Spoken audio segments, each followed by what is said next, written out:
Hello everyone, how are you all? It's me Khan Rizwani और मैं आशा करती हूँ आप सभी बढ़िया से होंगे। आज मैं आपके लिए एक बहुत ही अनोखा वीडियो लेकर आई हूँ। आपने मेरा थंबनेल देखा ही होगा, WWE बिटवीन एलिमेंट्स। एक्चुअली ये टॉपिक उसके बारे में ही है। ये टॉपिक है डिस्प्लेसमेंट रिएक्शन और सब्स्टिट्यूशन रिएक्शन। इस रिएक्शन में स्टूडेंट बिल्कुल वैसा ही होता है जैसा आपने मैच टीवी में देखा है ना, WWE। उसमें होता क्या स्टूडेंट, जो प्लेयर ज़्यादा स्ट्रॉन्ग रहते हैं वो वीक प्लेयर को रिंग से आउट कर देते हैं, राइट? ये होता है ना। सिमिलरली इस रिएक्शन में भी वही कुछ होता है। इस रिएक्शन में होता क्या है, जो मोर एक्टिव एलिमेंट होते हैं, जो ज़्यादा एक्टिव एलिमेंट होते हैं, वो लेस एक्टिव एलिमेंट को उसके कंपाउंड से डिस्प्लेस कर देते हैं। कंपाउंड यहाँ पर तुम समझ लेना, रिंग की बात कर रही हो, और मोर एक्टिव एलिमेंट तुम समझ लेना WWE में जो स्ट्रॉन्ग कंटेंडर है, जैसे खली, Undertaker, John Cena etcetera. Okay. और ये लीस्ट रिएक्टिव एलिमेंट जो ज़्यादा एक्टिव नहीं है, मैं आपको बताऊंगी। देखो स्टूडेंट, मोर एक्टिव एलिमेंट का मतलब यहाँ पर ये है वैसा एलिमेंट जो बहुत जल्दी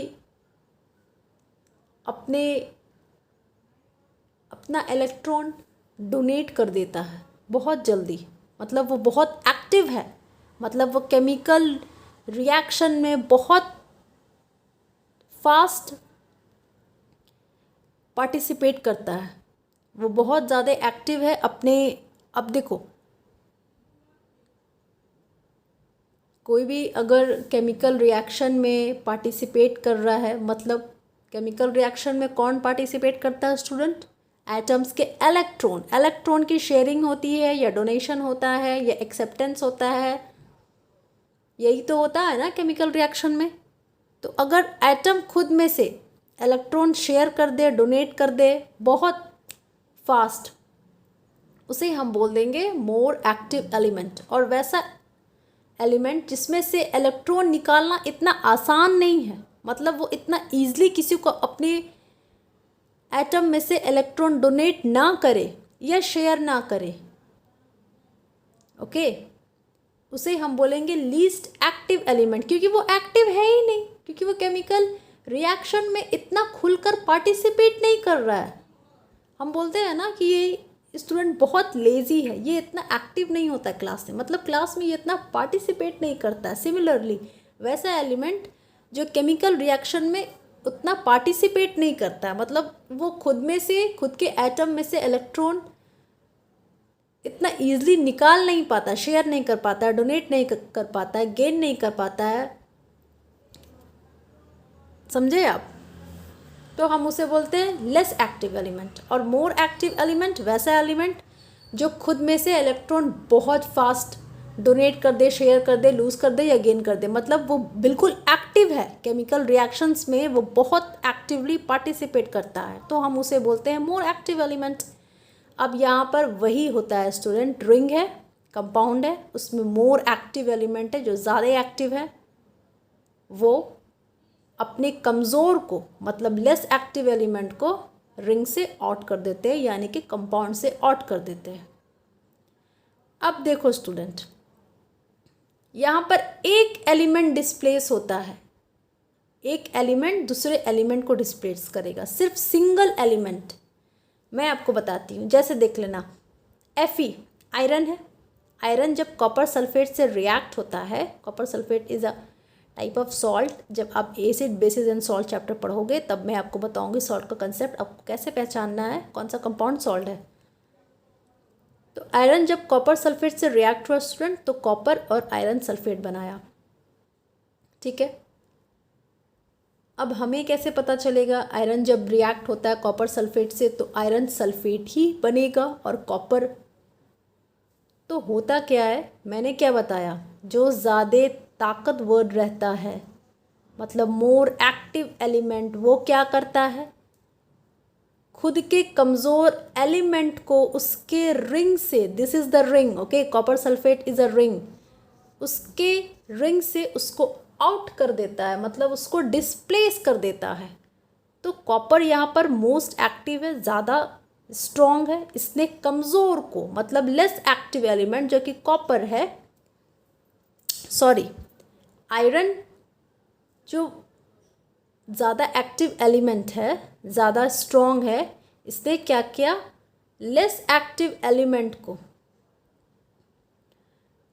इसके कंपाउंड से, मतलब कॉपर किसके साथ लगा हुआ था, SO4 के साथ। ये कॉपर सल्फेट एक कंपाउंड है, हालांकि है ये सॉल्ट, ओके, ये इसके सॉल्ट से इसको डिस्प्लेस कर दिया, मतलब इसको इसके रिंग से हटा दिया भाई साहब, और ये लग गया SO4 के साथ। देखो ना, Fe लग गया ना SO4 के साथ, और Cu बेचारा इसको रिंग से आउट कर दिया, ये आउट हो गया। बस यही होता है, reaction in which more active element iron is more active than copper, इसलिए आयरन ने कॉपर को रिंग से आउट कर दिया और खुद लग गया SO4 के साथ। Fe displace copper from copper sulfate solution because Fe is more reactive than copper। अब हमें कैसे पता चलेगा कौन सा एलिमेंट किससे ज़्यादा एक्टिव है, तो इसके लिए स्टूडेंट एक रिएक्टिविटी सीरीज़ होती है जो आपको इस चैप्टर में भी पढ़नी है और थर्ड चैप्टर में मेटल्स और नॉन मेटल्स में भी पढ़नी है। So this is your reactivity series. ये रिएक्टिविटी सीरीज़ होती क्या है, ये बेसिकली एक मेटल्स, बहुत सारे मेटल्स का,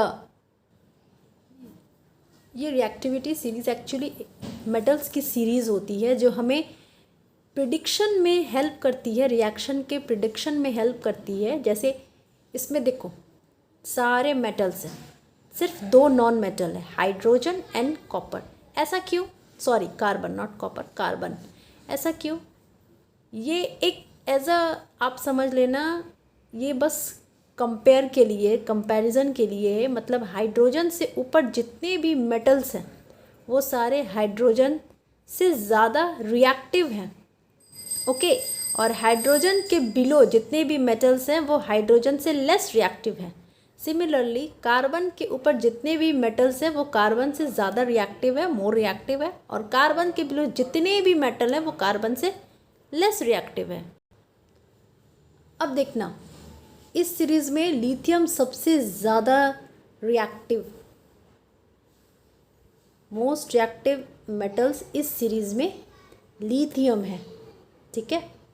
उसके बाद potassium, then sodium, then calcium, then magnesium, then aluminium. लेकिन ये डिसाइडिंग फैक्टर क्या है कि लिथियम सबसे ज़्यादा रिएक्टिव है, प्लैटिनम सबसे लेस रिएक्टिव है।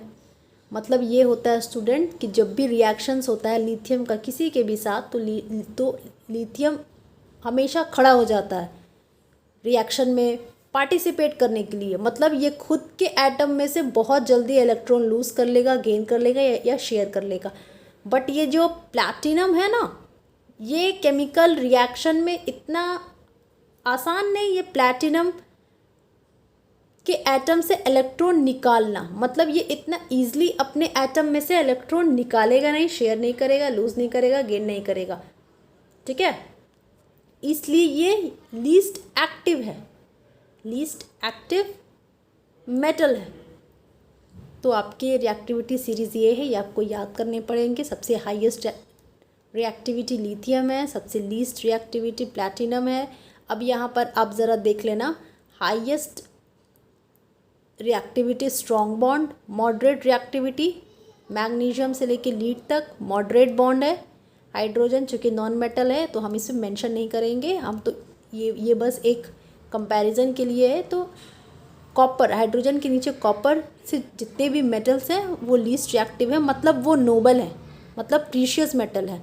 नोबल मेटल किसे कहते हैं, प्रीशियस मेटल किसे कहते हैं, ये आप थर्ड चैप्टर में पढ़ेंगे। लेकिन मैं आपको एक छोटा ग्लिम्स देना चाहूँगी। मतलब वैसे मेटल जो जो बहुत आसानी से खुद के एटम में से इलेक्ट्रॉन निकालते नहीं हैं, डोनेट नहीं करते, ऐसा क्यों होता है? एटम खुद का इलेक्ट्रॉन डोनेट करना चाहेगा, शेयर करना चाहेगा या गेन करना चाहेगा, क्योंकि वो खुद की स्टेबिलिटी गेन करना चाहेगा। ये एक्चुअली क्लास 9 का सिलेबस है, लेकिन मैं आपको यहाँ पर बता देती हूँ, जिन स्टूडेंट का कंसेप्ट क्लियर नहीं है वो समझ जाओ। हालांकि मेरा एक इसका अलग सा वीडियो होगा, क्लास 9 के सिलेबस में है। तो लीस्ट नोबल मेटल या प्रीशियस मेटल उसे कहते हैं स्टूडेंट, सारे एटम खुद को स्टेबल करने के लिए, स्टेबिलिटी गेन करने के लिए, मतलब स्टेबिलिटी वो होता है कि आउटरमोस्ट ऑर्बिट में 8 इलेक्ट्रॉन होना मस्ट है। अगर 7 हो गया या 6 हो गया तो वो अनस्टेबल है भाई साहब। अब अनस्टेबल है मतलब वो पागल हो गया। पागल है तो पागल तो किसी के साथ भी रिएक्ट कर जाएगा, है ना। तो ये सारे जो आपको मेटल्स दिख रहे हैं, एक्चुअली ये सारे मेटल्स दिख रहे हैं, ये सारे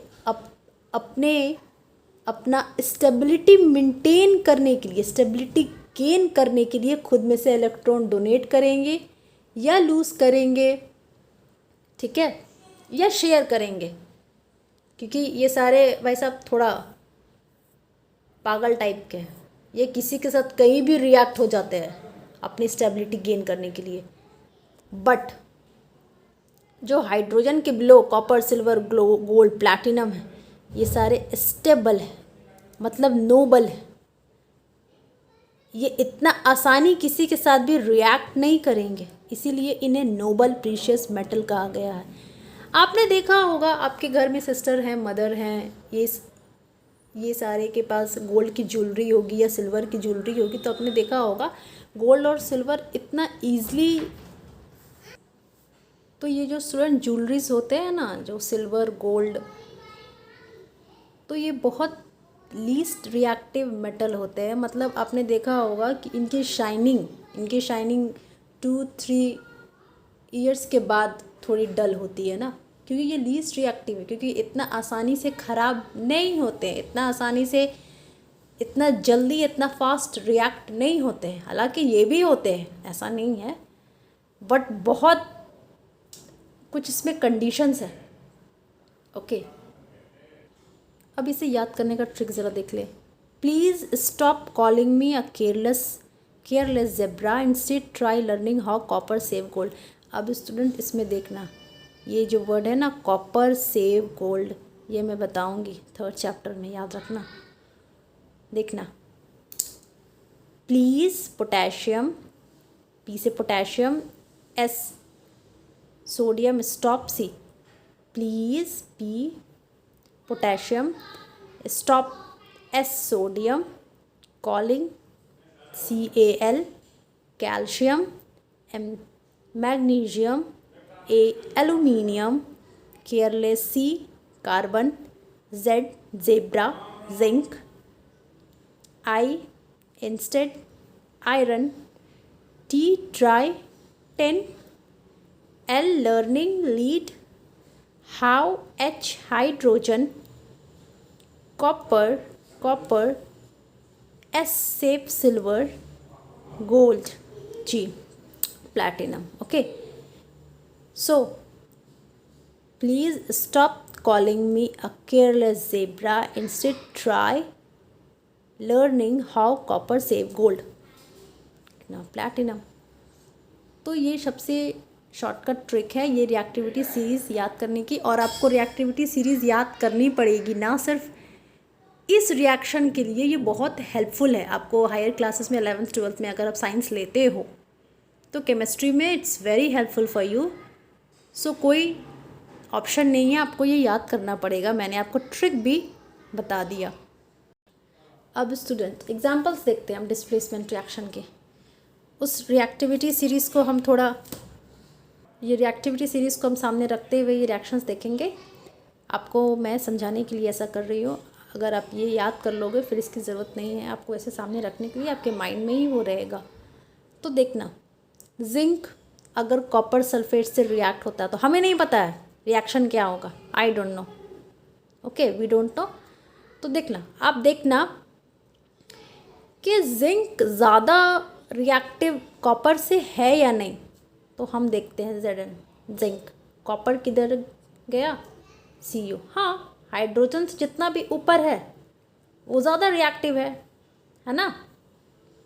तो Zn ऊपर है, कॉपर नीचे है, मतलब Zn इज़ मोर रिएक्टिव। तो Zn क्या करेगा, ये अंडरटेकर है, अंडरटेकर क्या करेगा, जो वीक कंटेंडर है उसको उसके रिंग से हटा देगा।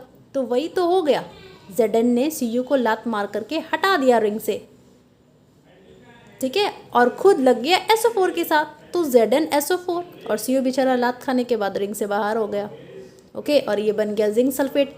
SO4 हम सल्फेट को बोलते हैं। ओके, तो कॉपर लग गया कॉपर सल्फेट, Zn लग गया देन जिंक सल्फेट। अब नेक्स्ट रिएक्शन देख लेना, आयरन लग गया है CuSO4 के साथ, इसमें भी सेम वही है, आयरन Fe, देखना किधर है, कॉपर अगेन। तो मोर रिएक्टिव कौन हो गया, आयरन ऊपर है, तो आयरन लग गया SO4 के साथ, FeSO4 प्लस Cu। अब आते हैं लेड जब रिएक्ट होता है कॉपर क्लोराइड के साथ, तो Pb, ये कॉपर नीचे है तो Pb लात मार देगा कॉपर को, इसके सॉल्यूशन से इसको निकाल देगा, मतलब इसको इसके रिंग से निकाल देगा। तो Pb लग गया Cl2 के साथ, लग गया ना, लीड क्लोराइड हो गया। Pb को हम जानते हैं लीड बोलते हैं, और कॉपर बेचारा लात खाने के बाद इधर आ गया। मतलब Zn and lead are more reactive element than copper, obviously, तभी तो ये हुआ। और देखना बच्चों, ये डिस्प्लेसमेंट रिएक्शन तभी पॉसिबल हो सकता है, ध्यान से सुनना, mark my words, displacement reaction तभी पॉसिबल हो सकता है जब हम जो एलिमेंट, मतलब जो मेटल का रिएक्शन जिस कंपाउंड से करा रहे हैं, तो ये ज़्यादा रिएक्टिव होना चाहिए इस कंपाउंड के मेटल से, तभी रिएक्शन पॉसिबल होता है, वरना रिएक्शन पॉसिबल नहीं होगा। ऑब्वियसली अगर सपोज कर लो कॉपर मोर रिएक्टिव एलिमेंट होता, सपोज कर लो, और जिंक लेस रिएक्टिव एलिमेंट होता, तब डिस्प्लेसमेंट रिएक्शन पॉसिबल ही नहीं होता। क्यों? क्योंकि कॉपर तो खुद में स्ट्रॉन्ग है ना। ये जब खुद में स्ट्रॉन्ग है तो जिंक की इतनी है हैसियत कि ये कॉपर को इसके रिंग से निकाल दे बाहर, नहीं, तो कुछ रिएक्शन ही नहीं होगा, ऐसा पॉसिबल ही नहीं होगा। आप समझ रहे हो मेरी बात? अब ये होता क्या है स्टूडेंट, मोस्ट एक्टिव, मतलब जिंक बोलता है कॉपर, जिंक की बात चलती है सल्फेट से, जिंक बोलता है कि आप सल्फेट भाई साहब, ये कन्वर्सेशन चल रहा है जिंक और सल्फेट के बीच, सल्फेट भाई साहब आपको जो इलेक्ट्रॉन चाहिए स्टेबल होने के लिए मैं आपको दूंगा, ठीक है, आपको तो कॉपर से लेना पड़ेगा, मैं आपको खुद इलेक्ट्रॉन दूंगा। तो सल्फेट बोलता है इससे अच्छा ऑफ़र मुझको और क्या चाहिए, कोई सामने वाला खुद आ रहा है और मुझे ऑफ़र दे रहा है कि भाई साहब लो मुझसे इलेक्ट्रॉन ले लो, है ना। तो फिर सल्फेट क्या करेगा, जिंक को बोलेगा आ जाइए भाई साहब आप मेरी टीम में आ जाइए, और कॉपर को आउट कर देगा। तो ये फंडा होता है स्टूडेंट, इसका बहुत डिटेल में मैं एसिड बेसिस एंड सॉल्ट में बताऊंगी और मेटल्स एंड नॉन मेटल्स में ही बताऊंगी। बिल्कुल कंसेप्ट आपका बिल्कुल पूरा क्लियर हो जाएगा, ऐसा कुछ लगेगा ही नहीं याद करना है, लेकिन हाँ रिएक्टिविटी सीरीज तो आपको याद करनी पड़ेगी, इसकी बहुत ईजी है, मैंने ट्रिक भी आपको बता दी है। अब देखना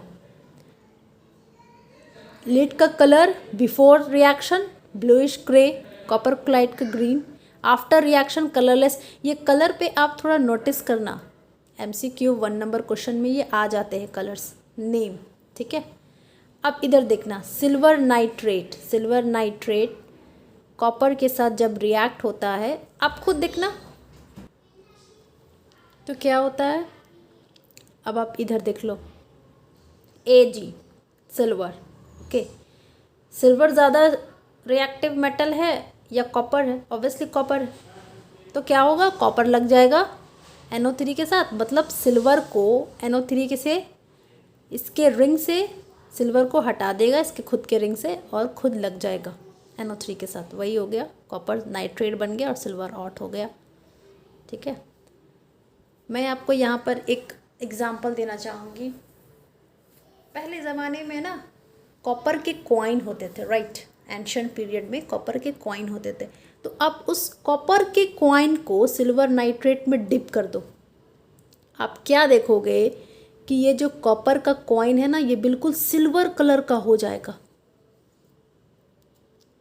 और ये जो सिल्वर नाइट्रेट है ना, इसका कलर हो जाएगा बिल्कुल ब्लू, जो कि पहले कलरलेस था। ठीक है, ये कॉपर नाइट्रेट में कन्वर्ट हो जाएगा। मतलब कॉपर क्या करता है, कॉपर सिल्वर नाइट्रेट के सॉल्यूशन में मिक्स हो जाएगा और सिल्वर को बाहर कर देगा।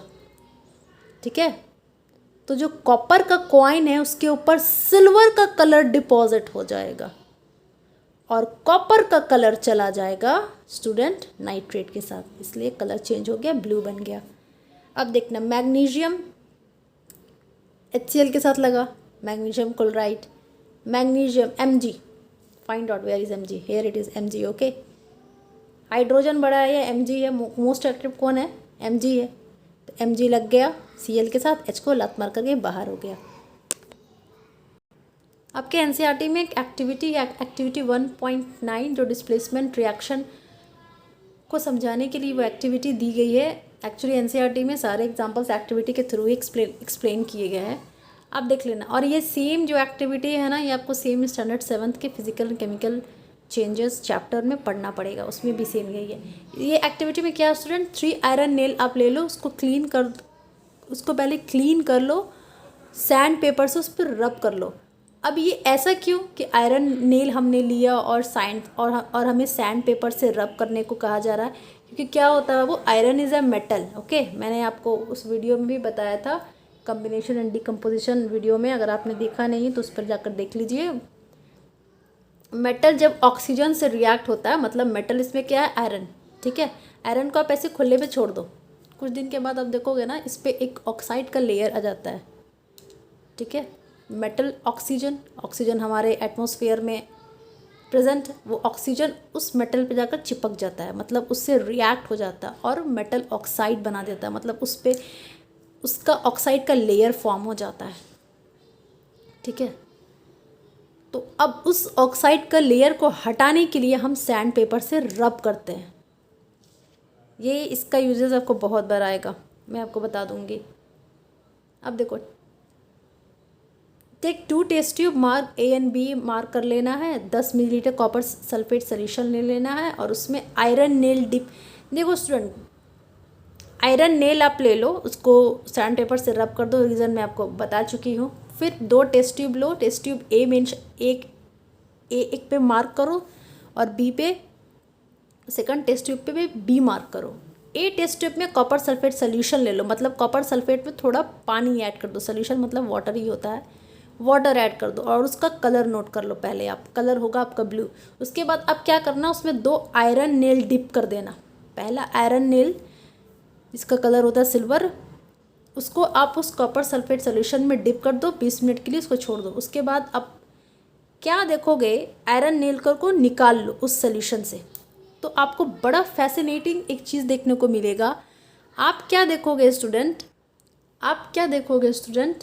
ये जो आयरन नेल का कलर जो पहले सिल्वर था ना, और ये कॉपर सल्फेट सोल्यूशन का जो ब्लू था, और हमने इसमें आयरन डिप किया, हमने क्या देखा 20 मिनट छोड़ने के बाद कि आयरन का कलर बिल्कुल ब्राउन हो गया है और ये कॉपर सल्फेट का सोल्यूशन का कलर बिल्कुल लाइट ग्रीन हो गया। ऐसा क्यों? ऐसा इसलिए हुआ बच्चों, क्योंकि आयरन जो है वो कॉपर सल्फेट में जाकर मिक्स हो गया। Okay, Fe+CuSO4 copper sulphate solution, copper sulphate is a salt, बताऊंगी मैं आपको, बताया एसिड बेसिस सॉल्ट में, बिल्कुल क्लियर बताऊंगी सॉल्ट के बारे में, आपको कैसे पहचानना है। तो आयरन लग गया कॉपर सल्फेट के साथ। ओके, मिक्स हो गया। मिक्स होने के बाद क्या हुआ स्टूडेंट, आयरन मोर रिएक्टिव है कॉपर से, तो कॉपर को लात मार के हटा देगा और लग गया SO4 के साथ। तो यही हो गया स्टूडेंट, यही हो गया, ये कलर चेंज हो गया। ठीक है, ये लाइट ग्रीन में कलर चेंज हो गया, और आयरन का जो एक्चुअल कलर था ना, जो इसका एक्चुअल कलर था आयरन का, जो सिल्वर कलर था, वो कॉपर पे चला गया। सॉरी, एक मिनट, देखो हुआ क्या, आयरन जब कॉपर सल्फेट सोल्यूशन के साथ मिक्स हो गया, ठीक है, तो आयरन मोर रिएक्टिव है कॉपर से, तो कॉपर को हटा दिया लात मार के और खुद लग गया SO4 के साथ। लग गया मतलब आयरन ने रिंग है, इसके रिंग से कॉपर को हटा दिया और खुद लग गया SO4 के साथ, मतलब सल्फेट के साथ, और CO बेचारा लात खाया हुआ ये अलग से साइड में आकर लग गया। ठीक है, देखो blue colour of copper sulphate fade gradually, धीरे धीरे इसका कलर बिल्कुल लाइट होता गया और ये लाइट ग्रीन में चला गया। मतलब आयरन ने अपना कलर SO4 के साथ मिक्स कर दिया। ओके, और क्या हो गया, bronze deposit layer is formed on iron nail. Iron nail पर ब्रॉन्ज डिपॉजिट लेयर फॉर्म हो गया। मैं आपको बताती हूँ, देखो आयरन मिक्स हो गया सोल्यूशन CuSO4 के साथ, आयरन डिस्प्लेस कर दिया कॉपर को from its solution that is CuSO4 as Fe is more reactive than Cu, and thus the color of copper sulfate has changed to light green and brown coating of copper is formed on the surface of iron। देखो student, इधर होता क्या है कि Fe which is more reactive ये लग गया Cu के साथ, सॉरी ये लग गया SO4 के साथ हो गया, और इसका कलर चेंज हो गया, और आयरन का जो अपना नेचुरल कलर था ना सिल्वर, उस पर ब्राउन कलर आ गया, मतलब उस पर कॉपर का कलर चढ़ गया, मतलब एक्सचेंज हो गया, एक्सचेंज नहीं हुआ एक्चुअली, डिस्प्लेस हो गया। समझे, डिस्प्लेसमेंट रिएक्शन आपको समझ में आ गई। आई होप आपको ये डिस्प्लेसमेंट रिएक्शन क्लियर हो गया होगा। Thank you so much for watching my video.